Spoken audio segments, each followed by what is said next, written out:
Hello guys and welcome back to Planet 40k. I'm back on the video grind. I've been out for a few days because I've been in bed, sick again. But here we go, we're coming back and we're doing another video today relating to Deathmarks. I wanted to play around with, what if we took 30 Deathmarks in one single list? That's obviously not something I've ever done before. I don't know if you've ever done it before, taking 30 Deathmarks, 3 lots of 10 in a single 2,000 point list. So we're going to get into that. Is it feasible? Is it usable? Let's get into it. So of course with the Arcs of Omen detachments you can have up to 6 units of elites. However, we are restricted because of the rule of 3. Deathmarks are not troops, they're not dedicated transport, so you can only take a maximum of the same data sheet of 3 times in the Strike Force mission. 3 lots of 10 Deathmarks with one single list. So is it workable? Now the first thing to point out here is the Deathmarks are cheaper than Necron Immortals by 3 points per model. Now we did a video recently on Necron Immortals and why I think they're not that good anymore. So if you missed that one, check that one out, it's quite a decent video. But yeah, so they're already 3 points cheaper than a Necron Immortal. Having 30 Deathmarks in fact is 390 points, whereas if you took 30 Immortals, for whatever reason you wanted to, that would be 480 points. So you're literally saving 90 points right off the bat right there. And I just believe they're much better anyway. I mean, apart from the OBSEC, of course the Necron Immortals will have objectives secure because they are troops, but if you're playing the Nihilak Dynasty, that isn't that much of a thing. Okay, they do count as double, but other than that, they're 3 points cheaper. They're also hitting on a 2+ at range with ballistic skill value of a 2+. The only other thing they really lose is they've only got 1 attack rather than the Necron Immortals 2 attacks, but neither of these units want to be in combat anyway.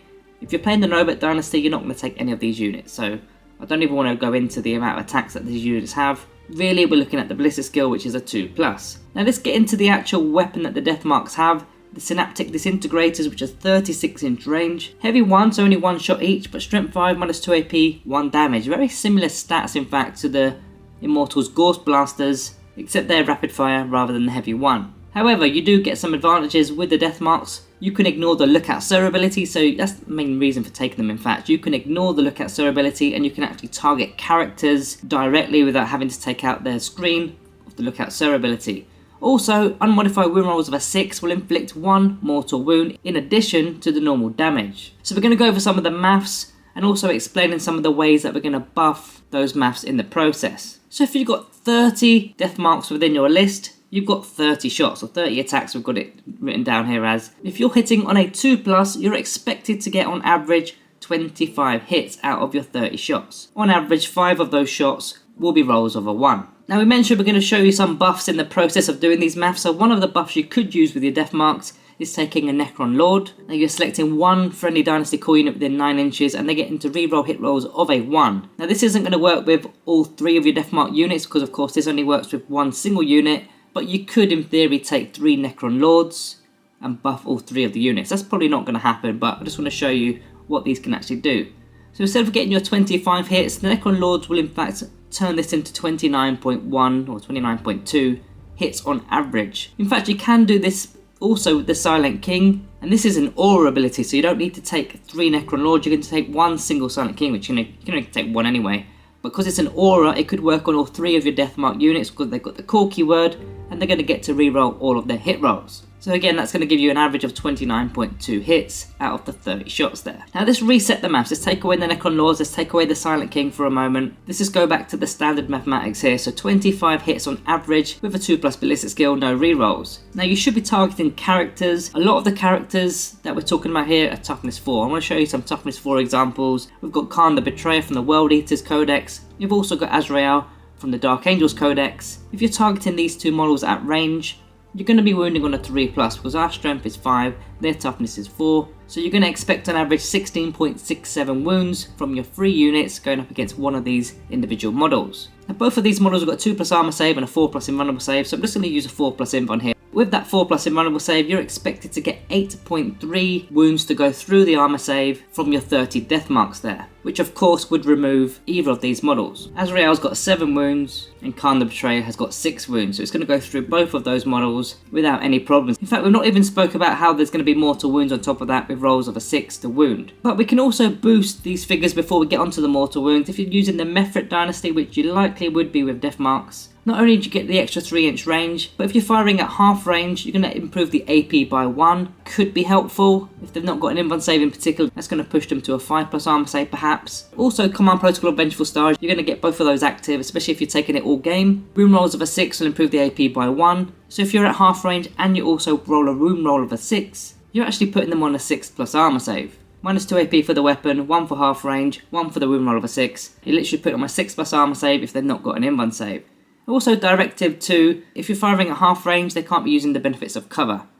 So if they were within cover, they're not going to knock off one of your APs there. Now when we start to include the mortal wounds on a roll of a 6, it in fact goes up to 12.5 rather than 8.3, because you're going to expect some 6s in there, which are on top of the damage. So this is clearly overkill for one single model, one single Azrael, or one Khan the Betrayer perhaps. But bear in mind, you're going to be shooting one unit at a time, so one lot of Deathmarks, which is 10 models, then another lot, then another lot. So by the time you get to your third unit, that character may already be destroyed, so those Deathmarks can fire elsewhere. In fact, that even could happen in the second unit. Not as likely, but if there's only a couple of wounds remaining, you could even opt to split fire your second or third unit to save on shots to target something else. Now going back to that Mefrit Dynasty a second, there's an extra little buff here with Talent for Annihilation for 1 command point, used on a Mefrit unit in the shooting phase.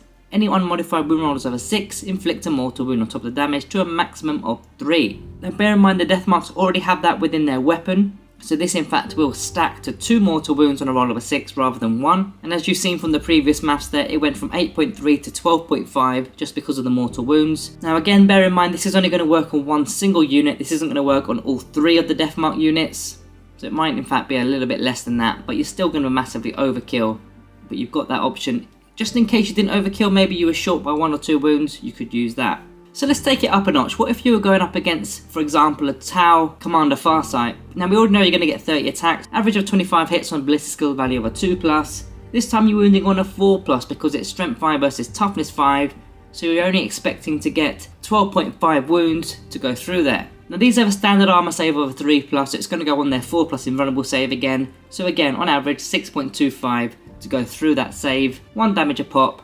But with the mortal wounds on top, you're expecting to do about 10.42 damage after all said and done. Again, that's going to kill that model. Now let's take it up a notch even further. This time I've selected an Orc War Boss in Mega Armor. Now the Mega Armor War Bosses, they've got a 2+ armor save with a 5+ invulnerable save, but they are toughness 6. Not toughness 5. So it's going to be slightly harder to wound them with our strength 5 weapons. Now when you're wounding on a 5+, you're expecting to get 8.3 to go through with an armor save of a 2+. We're not going on to the invuns at this point because 2+ goes to a 4+. You're expected to get 4.17 going through. Again, after all the mortal wound shenanigans, it's going to go up to about 8.3. And again, it just about kills that toughness 6 war boss in Mega Armor, purely because of the mortal wounds really. Without the ability with the mortal wounds, it wouldn't have finished this model off. So the question is, can a 30-man Deathmark list actually work? Now I kind of think they can, but you've got to take away the fact that they can just target characters, because that isn't just what they can do. They can just fire at normal units, normal standard infantry units. They don't just have to fire at those character models. Again, I'm going to revert back to the Immortals here.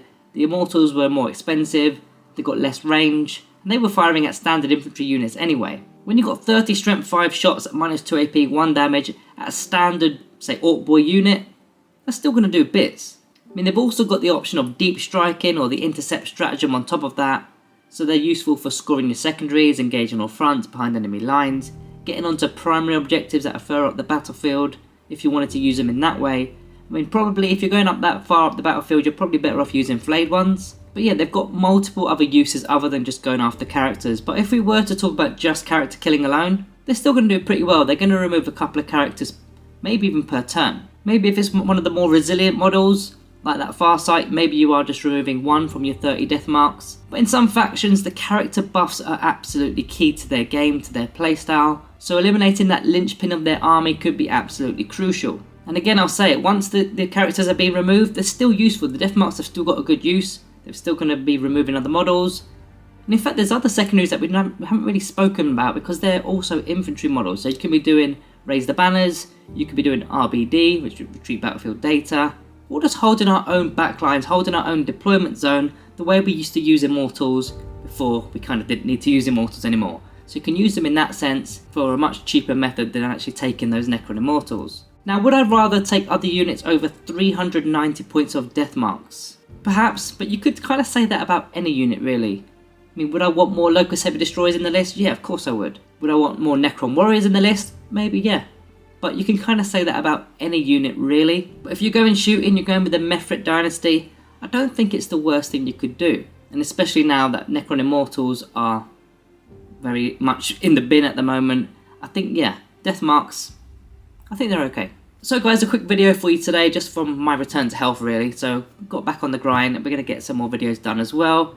Now we do have, if you're still sticking around here, you may have noticed this little bad boy in the background. We've got the Elite box or Elite Edition starter set.